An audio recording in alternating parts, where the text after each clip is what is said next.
I'm Jason Rzucidlo reporting inside the Detroit Science Center. The Motorsports Hall of Fame, which was formerly in Novi, has moved its collection right here inside the Science Center, and it will be on permanent display right here in Midtown Detroit.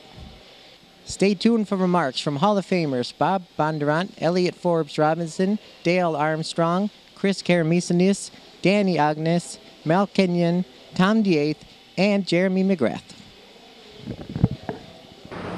Thanks, Ron. Hopefully all of you are enjoying your moments here at the Motorsports Hall of Fame of America. I was privileged enough to be on the board of directors at one time of this organization, and it is great. The volunteers, get my hats off to them, because without them, they maintain the cars, the displays, they put in a lot of hours to keep this one of the top Motorsports Hall of Fames across the world.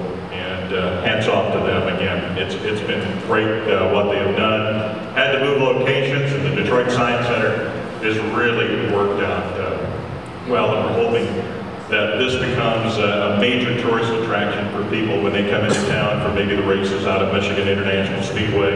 They can stop by here and take in some of the great lore of racing, which is memorialized here at in memoriam here at the Detroit Science Center. Well, we've got a lot of people that are here today, and we actually have the names alphabetical, but I'm not going to go that way. I do it my own way when I do things. But the first person I want to bring up and have set up here obviously should be the first person, because she was the first lady of drag racing, a four-time top fuel champion, three-time in the NHRA, one time in the AHRA. Started street drag racing, NHRA license back in 1965. She had a lot of fights to fight along the way, but she is definitely one of the most renowned names in all of motorsports.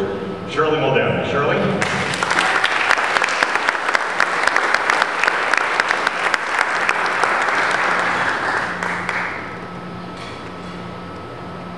Next up, and we're going to start going a little bit alphabetical, is a gentleman, international road racer. He was inducted in 2003, where he started the Bob Bondurant School of High Performance Driving. How about racing an Indian motorcycle back on those dirt ovals? That's how he kind of got his start. Got involved with Carroll Shelby, and of course that great Ford Cobra. Wound up going and winning the 24-hour Le Mans. Got Manufacturers World Championship, the Baja 500 with the passenger car class. And also got to instruct a couple of people. One of them I knew, Paul Newman, from his kart days and all of his racing, and he was a great racer and a great owner. And also Tom Cruise, Bob Bondurant.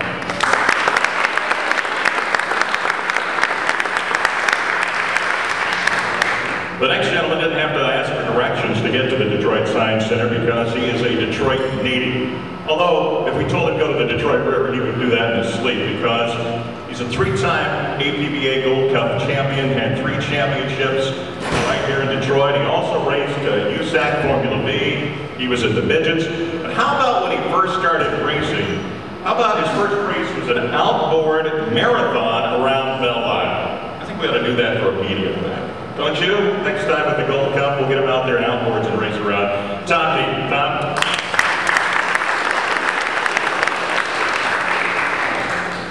Our next gentleman has really done it all in racing. Yes, he did win the 24 Hours of Daytona twice, but he was also a Trans Am champion, one of the great series, which I wish was back in the days when the Trans Am was the Trans Am and had some of the great drivers in it. How about winning the inaugural America Le Mans Series championship in 1999? Butch Leitzinger, who is still racing these days, had 51 major victories in his career, and he helped Humpy Wheeler develop a legend cars, which really have propelled many of the drivers we see today, especially in NASCAR, to their careers. That's Elliott Forbes-Robinson.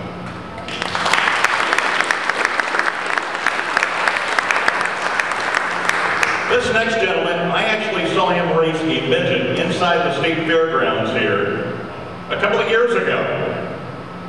He has been racing midgets forever, and that's why they call him the king of the midgets. 10-time midget champion. He ran Indianapolis, the Indianapolis 500 8 times. He had a best third in 1968, 4 top 5s. And he almost won one year out of Michigan International Speedway, was leading the darn race when he ran out of fuel with the white flag being waved in front of him. but he has had a great career, and I think his wife finally talked him out of racing, but I heard he raced not that many months ago. That is the great Mel Kenyon.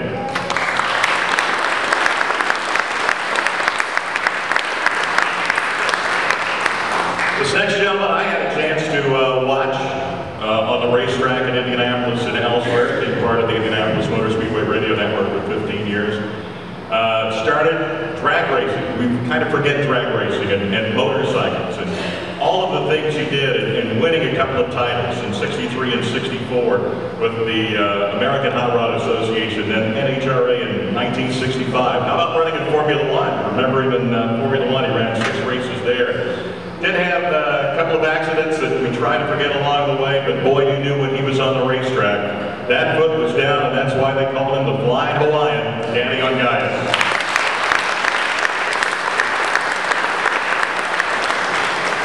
And now I want to introduce 2 of the people that are going to be inducted to the Motorsports Hall of Fame, and we're going to start with the younger of the 2. We'll let age come last.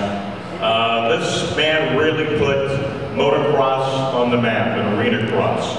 It was just a sport with a bunch of people on motorcycles. Back in 1993, though, as a rookie in his first Supercross season, 3rd start out, he beat the man that was unstoppable, and that was his teammate, Jeff Stanton in Anaheim. He'd go on to get 72 career wins. He had 14 wins in a single season, and one time won 13 straight. And he's the reason you see Supercross, motocross, in the X Games and all. And that is showtime, Jeremy McGrath.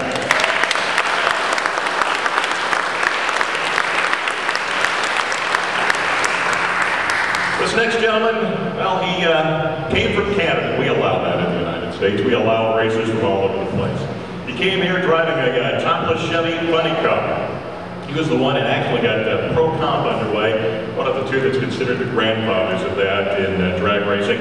1975 won the NHRA championship, dominated the IHRA so much that they finally had to get rid of the class he was in because nobody would race him. That's how good he was. He also became an engineer later on with one Kenny Bernstein. Onboard computer, something brand new there. Dual magnetos.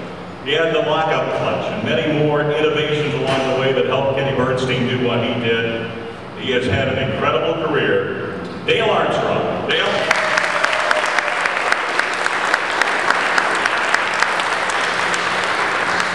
So we have former inductees of the Motorsports Hall of Fame and our 2 new inductees that will be going in the ceremonies tomorrow night.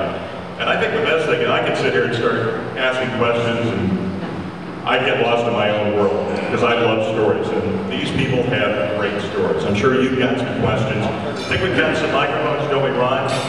We've got some microphones. If you have a question for one of our panelists up here, one of our inductees, current or in the past, just raise your hand. We'll bring a microphone up to the table. But first, I want to turn over here, talk a little bit about drag racing. How was it you got so dominant, Dale, that the competition said no mas and didn't show up at the racetrack? I've never heard of that they had to eliminate a complete division because a driver was so dominant. Well, I don't know. I don't know what you attribute it to. Maybe just a lot of luck. And I had some good equipment, and then people started falling in behind me as far as sponsors and so forth. And timing, luck, I don't know, nothing too much more than that. Well, obviously you're doing something right to do that. And Jeremy McGrath, our new inductee over here with motocross. Jeremy, when you look today, what I see with arena cross, the X Games, how this sport has evolved, and a lot of it goes right back to you. You started doing the tricks in the air. I think it was the knack-knack move, right? Where you threw both legs over one side up in the air. Yeah, that's what it was. It's kind of, I guess when all that happened, I was just trying to separate myself, trying to be different from everybody else. I mean, we turned out a whole new sport because of it, I think. So freestyle motocross today is pretty big, but I think I was just trying to separate myself from the other guys.